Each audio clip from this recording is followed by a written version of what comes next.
大家好，我是不二飛。最近过年期间啊，我一直在貴陽。你們都知道貴陽冬天天氣是什麼樣的，不過今年還好，出太陽的日子還挺多的。然後我基本上只要天氣好，就會到家附近這個小公園來鍛鍊一下。這個公園啊是真的非常舒服，面積不大，但有一個環山的步道，垂直爬升有100米左右吧。然後我會在這裡走上2圈，心肺和腿部啊都会得到鍛鍊。強度不高，但非常有效，比在普通的公園走要好很多。我看到有人在這裡跑步，反正我的體重啊，可能膝蓋會受不了，特別是下山的時候。我還希望能運動到80歲以後呢，保護好膝蓋就特別重要了。所以呢，快步走爬山是非常好的運動。當然，今天不是来聊運動的，也不是来聊城市的。今天要聊點我也不知道算不算玄學的東西啊，就是關於人的能量。什麼是能量啊？能量重不重要？我这2年啊，不是一直在做这個城市觀察的頻道嘛，去了不少地方，見了不少朋友，然後也不緊不慢的旅行，不緊不慢的寫東西，不緊不慢的做視頻。很奇怪啊，整個人的節奏都變了。他無論是在北京的時候，還是深圳、福州、成都、貴陽、武漢，我的習慣就是啊，只要能安定一陣子下來，總要找個健身房啊、公園啊，保持這種運動。最近突然覺得身體和心情啊，有一種越來越健壯的感覺。我覺得用健壯來形容身體是 OK 的，但怎麼能形容心情呢？這也是讓我自己奇怪的一點。這就不得不從我做這個頻道開始聊了，因為在我開始做這個頻道的時候啊，我終於結束了人生來最重要的一段旅程，就是長達10多年的一段感情和婚姻生活。那時候我也就順便把工作告一段落了，這非常重要。我直到現在呢，也依然能記得，在那段最灰暗的時間，我是怎麼度過來的。去聊細節啊，我覺得實屬有些八卦了，但那個時候總感覺就是人的能量快被耗盡了。如果換做以前呢，我是不知道人有能量這種東西的，這和那種氣功啊什麼完全不一樣啊。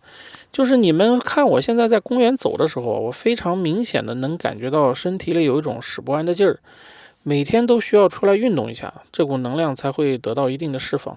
甚至我在用雙腿走的時候啊，我還會順便拿一個握力器，把手也給運動了。然後這種運動呢，又會反饋到身體裡，讓我的大腦一直處於一種激活的狀態。運動對大腦非常有好的刺激作用，我就不在這裡科普了，你們隨便找一個健身博主，可能都聊過這個。而這種感覺越來越明顯，有時候我感覺仿佛又回到了20多歲那種狀態，甚至比那個時候還要好。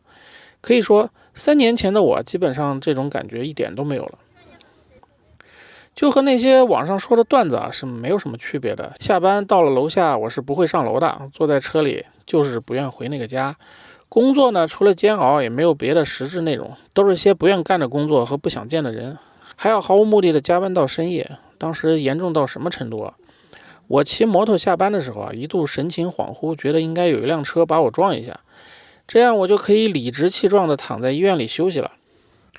我想我的觀眾裡啊，一定有人和我有相同的經歷啊，度日如年大概就是形容這種狀態的。然後就如我上面說的，我解脫了，你們懂的。從民政局出來的那天啊，我看着他臉上還帶着巨大的怨氣。可那天我就覺得天空藍的都晃眼睛，有種身上1噸重的背包被我丟在了路邊的感覺。前方是哪兒我也管，前方是哪兒啊？管他媽的，反正我能喘口氣了，我還活着，這就很重要。直到3年後呢，我很明確，我是真的活过來了，我的能量又回来了。我做這個視頻啊，並不是來訴苦的，只是我想表達人是需要能量的。這3年中啊，我一直在做這個頻道，然後沒有一天是上班的，沒有人告訴我你應該得到什麼，應該去爭取什麼，也沒人告訴我必須去什麼地方拍什麼東西，我就是隨心想去哪兒就去哪兒，甚至這個視頻是否能掙錢，我都不那麼關心，我只是做我想做的事兒，我去感覺這個世界和感覺我自己，把那些內耗啊、內卷什麼的都丟掉你看不見的地方，誰喜歡誰減去就是了。還有一點很重要的就是把慾望降到最低，毫無節制的慾望就是把你帶到陰暗面的最快方法。降低慾望，一個人就會變得非常強大。所以，第一，身體要健康，保持運動；第二，精神要健康，找回屬於你自己的能量。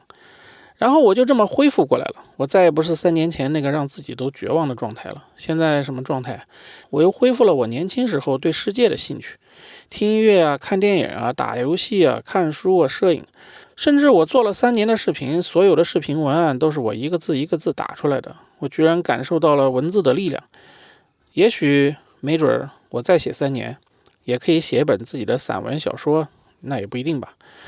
這的確很神奇，反正生活給了我什麼，我都覺得可以試着享受一下吧。任何經歷都是一種恩賜吧。自從去年 AI 以一種我完全沒有料的狀態爆發以來啊，我突然發現啊，這個世界上有太多的事情可以做了，時間就變得越來越寶貴。可能有人覺得 AI 減少了很多工作崗位啊，但我發現的是， AI 簡直就是人類有史以來最好的發明，沒有之一。那些重複瑣碎的工作真的可以大大減少了。那些毫無意義的學歷啊、資歷啊、履歷啊，在 AI 面前啊，簡直一文不值。所有人都被拉到了一個起跑線上，重新開始。你需要的就是從最初的本心来構想你要做什麼，之前的那些门檻啊、障礙啊、限制啊，都被大大削平。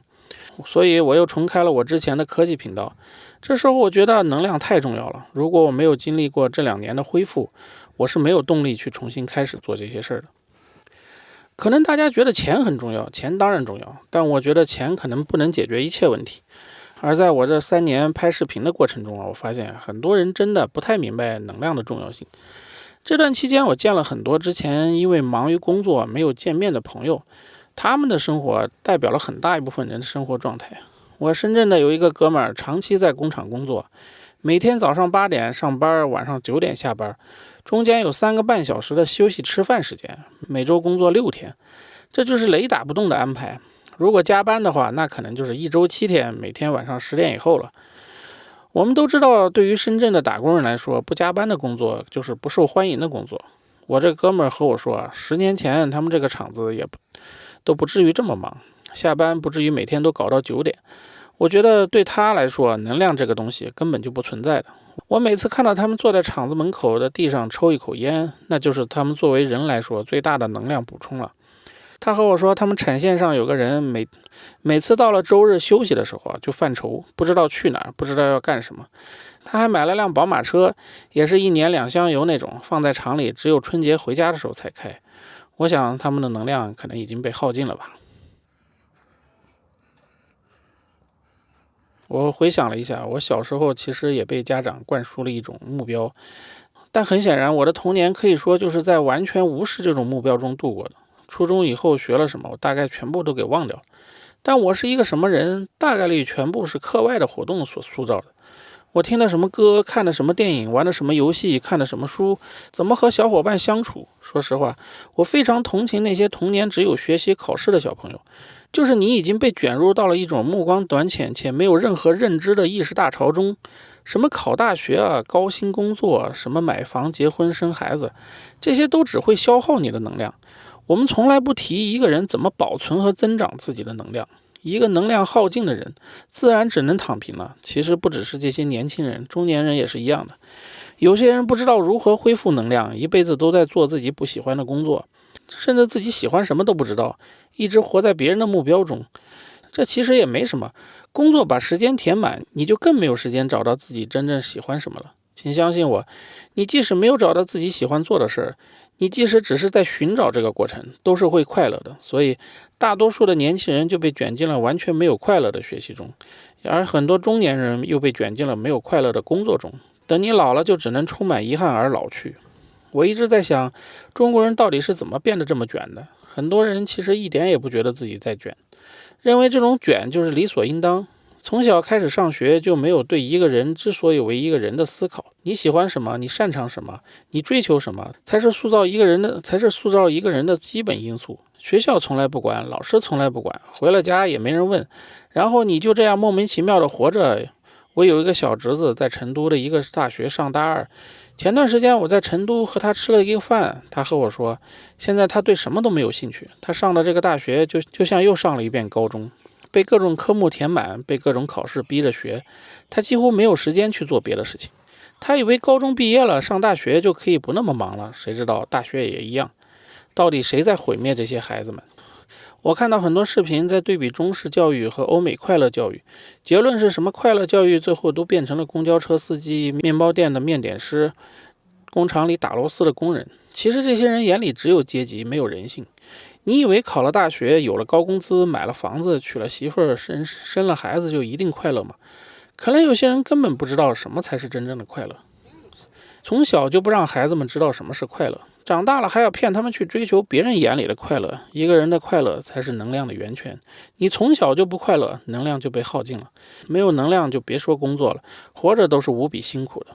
長大了自然就會覺得幹什麼都像在為別人工作。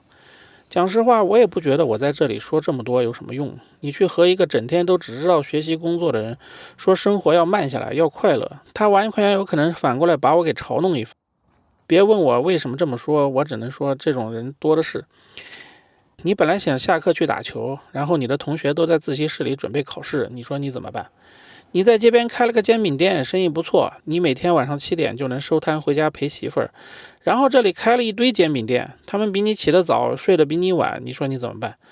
你本來26、7歲，正是好好玩耍的歲數，回家整天各路親戚就來向你施壓，問你工作怎麼樣，問你掙的多少，問你是不是還單身，你說你怎麼辦？這他媽的社會就是這樣，一幫不知道為什麼活着的人自己不開心，然後也見不得別人開心，就開始評價別人的生活。不光是評價，但凡他們和你有點關係，就要來影響你。多樣性在這裡就沒有任何生存空間。這就是你在學校感覺不到希望的原因，這就是你在公司感覺無力的原因。所以有些東西該放下就放下，丟了什麼就去找，找不到就一直找。記住我上面說的，找也是人生的一部分。還有那句話，沒有經過審視的人生就是一文不值的。2025年中國的 GDP 總和為140.19萬億元，排名世界第2。這個數據啊真的非常漂亮，妥妥的世界第2強國了。但人均 GDP 呢，日本人是我們的2.5倍，德國人是我們的4.3倍，美國人是我們的6倍。好吧，至於為什麼我不知道，我也解釋不了，你們自己去体會。反正消費好不起來，那就是自然而然的事情。但我這3年走了这麼多地方，有錢的地方，窮的地方，我不會否認，中國人的生活的確好起來了，吃得好，路修得很好，城市都是高樓大廈。但是有一條就是中國人真的活得太累了。從國家層面看，我們過去幾十年崛起是建立在高速增長的基礎上，這種增長邏輯不僅體現在 GDP 的數據裡，也滲透進了社會治理的底層代碼中。忙碌被等同於價值，被等同於安全感。其次呢，奮鬥敘事的同質化，主流文化長期將個人成功與社會貢獻強行綁定。在這種敘事下，休息不再是生理需求，變成一種浪費甚至懶惰的代名詞。其他國家人的眼裡啊，中國人就是那種永遠不知道休息的民族。我之前不是做過一期越南的視頻嗎？我去之前也以為他們大概和我們也差不多，但人家的工厂裡可是有工會的，人家可不敢隨便給工人加班。要不越南人怎麼加入 CPTPP 的？我們怎麼加入不進去啊？還有社會保障與不確定性，在醫療、教育、養老的不確定性，個體焦慮就被成倍的放大。這種焦慮呢，迫使大部分人都只能將積累財富作為對抗未來風險的一種手段。於是呢，為了生存和所謂的向上爬，人們不得不犧牲掉那些看似不生產經濟價值的能量補給，比如運動、社交、打遊戲、喝茶、喝咖啡、打麻將。中國人就被這樣把身體裡的一點點能量給耗盡了。中國人骨子裡有着極強的家庭責任感，中年人往往被稱為三明治一代。上有老下有小，中間是職場，這種責任感則是高尚的，也是沉重的。它讓中國人習慣性的把自己放到了最後，認為先讓家人好，我自己無所謂。這種自我忽視長期積累，變成了心理上的慢性疲勞。我們有一套非常強大的哲學來消解苦難，吃得苦中苦，方為人上人。這種觀念啊，在物質匱乏的時代具有強大的驅動力，但現在生活水平已經提升了，它反倒成了一種禁锢。很多人即便擁有了休息的權利啊，他一旦閒下來就會產生強烈的負罪感。我今天什麼都沒幹，我是不是廢了？這種無法心安理得的享受生活、享受陽光的心理，阻斷了真正的休養生息。這種情緒啊，直接導致了中國人，你就是給他放假，他可能也不太會玩，不敢玩，玩的不專業。就這樣，工作變成了生命中的唯一了。還有一個，我走了中國這麼多地方，發現有一個特別簡单的道理，就是一定要曬太陽。你们看我現在在貴陽，我們都知道為什麼這個地方叫貴陽吧？不知道的可以去查一下。我去成都的時候，很多人和我說成都沒有太陽，拜託啊，說這個話一定是沒有來過貴陽生活。我後來才知道為啥成都開了這麼多茶館，很大一部分原因就是成都這個地方還是有太陽曬的，不然茶館還開不開了？沒太陽誰去喝茶？你看貴陽就沒有茶館。我說這些是為什麼？我之前不是經常回來，但最近我回來和一些我的老朋友、老同學見面，我發現生活在貴陽的人的身上有一種難得的負能量，這有點不好形容啊，就是總是不開心，然後對什麼事兒都沒什麼激情。你和他們聊天總能陷入到一種越聊越難受的情緒裡，倒不是說他们人不好，就是情緒不好。本來我以為這是個別人的問題，我見了好幾個都是這種問題。我很早之前第一次去雲南時候就發現雲南人真的一點這種問題都沒有，他們整天都樂呵呵的。後來我在北京生活也是，北京人啊，其實在別的地方人看起來就有點混不吝，這是北京話，就是有點啥事都不怕的屌樣。反正我再到別的地方也沒有發現這種負能量，只有貴陽特別嚴重。後來我發現人是真的要曬太陽，這不只是補充維生素 D 啊，曬太陽還能補充情緒。你沒有這種情緒，人就會越來越低落。你看那些整天在工廠打螺絲的工人，他也曬不着太陽，他有幾個情緒高昂的？你看那些踢足球的，他有得抑鬱症的嗎？